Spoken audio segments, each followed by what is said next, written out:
भाई आज के ना इस वीडियो में हम बात करने वाले हैं आईडीएफसी फर्स्ट बैंक के डिजिटल सेविंग्स अकाउंट के बारे में और इस अकाउंट के सारे ही बेनिफिट फीचर और हिडन चार्जेस को डिटेल में समझने वाले हैं। अब मेरा ना वीडियो बनाने का मोटिव यही है कि आप ना अपने लिए एक बेस्ट सेविंग्स अकाउंट चूज कर पाओ। तो चलिए अब ना वीडियो को शुरू करते हैं। अब इस अकाउंट को आप ना आईडीएफसी बैंक के वेबसाइट से ओपन कर सकते हो और ये अकाउंट को ओपन करते वक्त आपको ना कोई भी अकाउंट ओपनिंग फी नहीं लगता और ना ही आपको इस अकाउंट को यूज करने का सालाना कोई चार्जेस देना है। लेकिन आपको ना इस अकाउंट को ओपन करते वक्त 10,000 का इनिशियल फंडिंग करना पड़ेगा। मतलब आपको ना अपने या अपने पेरेंट्स की यूपीआई के थ्रू इस अकाउंट में 10,000 रुपए डालने पड़ेंगे और अकाउंट ओपन होने के बाद जो आपने 10,000 का इनिशियल फंडिंग किया है उसमें से एक भी रुपया नहीं कटेगा, वो ना आपके बैलेंस में शो करेगा। और आपका ना इस अकाउंट का 5 लाख तक का बैलेंस डीआईसीजीसी के थ्रू इंश्योरेंस है। मतलब इन फ्यूचर इस बैंक में कुछ हो भी गया तो आपका ना 5 लाख तक का बैलेंस सेफ है, वो ना आरबीआई के सब्सिडरी के थ्रू आपको ना मिल जाएगा। अब आपको इस अकाउंट में 10,000 का मंथली एवरेज बैलेंस मेंटेन करना पड़ता है। अगर जो आप बैलेंस मेंटेन नहीं कर पाते हो तो जितना भी बैलेंस आपका कम है एवरेज मंथली बैलेंस को मेंटेन करने के लिए उसका ना 6% का चार्ज लगेगा या फिर मिनिमम आपको 500 का चार्ज लगेगा। अब इन दोनों ही चार्जेस में से जो ना लोअर चार्जेस होगा बैंक आपको वही चार्ज करेगा। अब इस अकाउंट का एक मेजर बेनिफिट ये भी है, आप जितनी बार चाहो उतनी बार ना ब्रांच जाए कैश विड्रॉ कर सकते हो या फिर डिपॉजिट कर सकते हो। इस पे ना कोई भी चार्जेस नहीं लगते। अक्सर ना बहुत सारे बड़े बड़े बैंक जैसे कि एसबीआई, कोटक महिंद्रा वो ना ब्रांच जाए कैश डिपॉजिट करने पर और विड्रॉ करने पे चार्जेस लगाते हैं। लेकिन आईडीएफसी फर्स्ट बैंक में आपको ना ब्रांच जाए कैश डिपॉजिट करने पे या विड्रॉ करने पे कोई भी ना चार्जेस नहीं लगता है। अब ये तो बात हो गई इस अकाउंट के बेसिक डिटेल्स की। अब ना हम बात कर लेते हैं इस अकाउंट के साथ हमें ना सालाना क्या इंटरेस्ट मिलता है।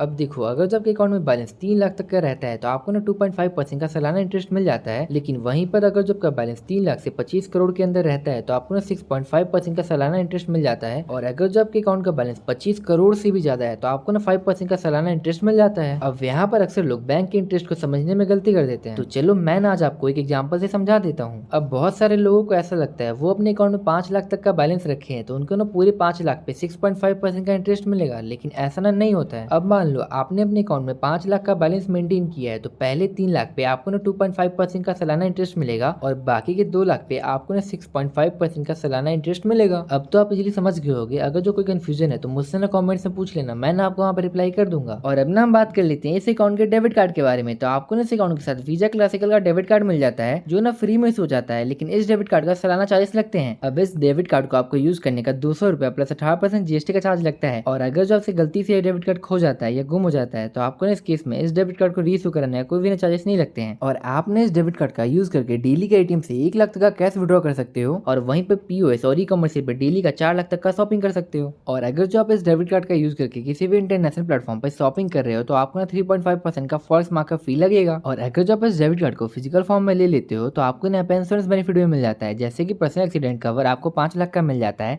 एयर एक्सीडेंट कवर 30 लाख का मिल जाता है और लॉस्ट कार्ड लेवलिटी 4 लाख का मिल जाता है और परचेस प्रोटेक्शन 50,000 तक का मिल जाता है। बहुत सारे वेबसाइट जैसे कि जोमेटो, स्विगी, लाइफ स्टाइल, यात्रा और भी बहुत सारे वेबसाइट पे आपको यहाँ पे ऑफर्स मिलते रहते हैं और ये ऑफर ना लिमिटेड टाइम्स के लिए रहते हैं और फिर से ना रिन्यू होते रहते हैं। तो आप जब भी अकाउंट ओपन कर रहे हो आपने इनके वेबसाइट पे ऑफर जाके चेक कर लेना। अब तक हमने ना इस डेबिट कार्ड के बेनिफिट्स की बात कर ली। अब ना हम बात कर लेते हैं आप जब भी एटीएम से कैश विड्रॉ करते हो तो वहाँ पे फाइनेंशियल और नॉन फाइनेंशियल ट्रांजेक्शन के कितने चार्जेस लगते हैं। अब यहाँ पर आप ना आईडीएफसी बैंक का एटीएम यूज करो या फिर अदर बैंक का एटीएम यूज करो, आपका ना कैश विड्रॉ पे कोई भी चार्जेस नहीं लगता है। और वहीं पर नॉन फाइनेंशियल ट्रांजेक्शन जैसे कि बैलेंस इंक्वायरी, मिनी स्टेटमेंट, इस पे भी ना कोई चार्जेस नहीं लगते हैं। और अगर जब आपके अकाउंट में बैलेंस नहीं है फिर भी आप एटीएम पे जाकर कैश विड्रॉ कर रहे हो और आपका ना ट्रांजेक्शन डिक्लाइन हो जाता है तो इस पे भी ना कोई चार्जेस नहीं करते हैं। और अगर जो आप इंडिया के बाहर भी एटीएम या पीओएस ट्रांजेक्शन करते हो तो उस पर भी ना कोई चार्जेस नहीं लगेंगे। और अब ना हम बात कर लेते हैं अदर चार्जेस की, जैसे कि एसएमएस। आपको ना पे फ्री में एसएमएस अलर्ट्स मिल जाते हैं, इसके ना कोई भी चार्जेस नहीं लगते हैं। और अगर जो आप ईमेल पे स्टेटमेंट जनरेट करा रहे हो तो वो भी ना फ्री में जनरेट हो जाता है। और वहीं पर अगर जो आप फिजिकल स्टेटमेंट ले रहे हो ब्रांच जाके तो आपको ना पर पेज का 100 रुपया प्लस 18% जीएसटी का चार्ज लगेगा। और वहीं पे फर्स्ट पासबुक आपको फ्री में इशू हो जाता है। और अगर जो आप डुप्लीकेट पासबुक के लिए भी अप्लाई करते हो ना वो भी फ्री में इशू हो जाता है। साथ ही अगर जो आप चेकबुक इशू करा रहे हो या फिर री इशू करा रहे हो तो वो भी ना फ्री में हो जाता है। अक्सर ना बहुत बड़े बड़े बैंक भी जैसे ही कोटक महिंद्रा, एसबीआई, इन सब चीजों पे ना चार्जेस ले लेते हैं, लेकिन आईडीएफसी फर्स्ट बैंक में आपका इन सब चीजों पे चार्जेस नहीं लगता है। अब मैंने ना रिसेंटली कोटक महिंद्रा और एसबीआई के जीरो बैलेंस सेविंग्स अकाउंट का रिव्यू भी किया है, तो आप उन वीडियो को चेकआउट कर सकते हो। वीडियो का लिंक आपको आई बटन पे या डिस्क्रिप्शन में मिल जाएगा। और अब ना हम बात कर लेते हैं यूपीआई लिमिट्स की। तो आप ना डेली का नेट बैंकिंग और मोबाइल बैंकिंग से 1 लाख तक का यूपीआई ट्रांजेक्शन कर सकते हो। और वहीं पर फंड ट्रांसफर जैसे कि एनईएफटी, आरटीजीएस, आईएमपीएस अगर जो आप मोबाइल बैंकिंग से करते हो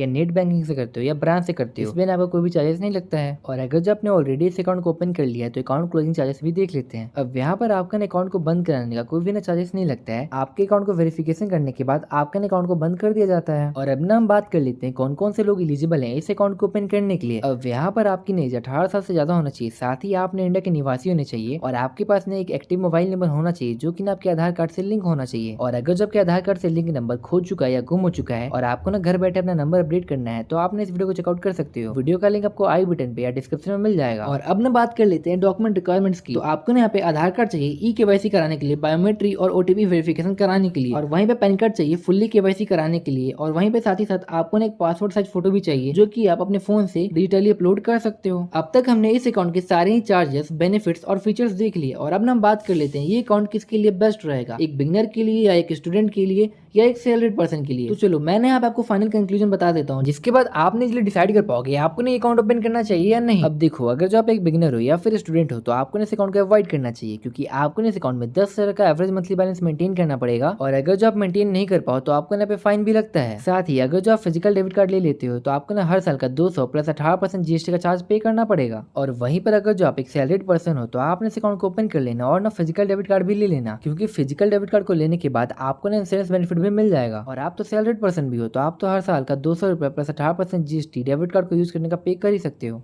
साथ ही आपको इस अकाउंट के साथ कैश डिपॉजिट या विड्रॉ करने पे कोई भी चार्जेस नहीं लग रहे हैं और तो और पासबुक और चेकबुक को इशू कराने का भी ना कोई चार्ज नहीं लग रहा है। अब यहाँ पर अगर जो आपके लिए अकाउंट पॉकेट फ्रेंडली है और आप ना महीने का 10,000 एवरेज मंथली बैलेंस मेंटेन कर सकते हो तब ना आप ये अकाउंट को ओपन कर लेना। अब ये ना था मेरा फाइनल कंक्लूजन जिसके बाद आपने इसलिए डिसाइड कर सकते हो आपको ना अकाउंट को ओपन करना चाहिए या नहीं। होप सो गाइस ये वीडियो ना आपके लिए इन्फॉर्मेटिव रही होगी। अगर जो चैनल पर नए हो तो मेक श्योर सब्सक्राइब कर लेना, हमें ना बहुत जल्दी हिट करने 100K सब्सक्राइबर्स। और अगर जो आपको इस वीडियो से रिलेटेड कोई भी ना डाउट है तो आप ना मुझसे कमेंट से पूछ सकते हो, मैं आपको रिप्लाई कर दूंगा। और मैंने नेक्स्ट वीडियो में कौन से अकाउंट को कवर करूं या फिर कौन से क्रेडिट कार्ड को रिव्यू करूं आप ना मुझे कमेंट्स में बता सकते हो। एंड कल मिलते हैं।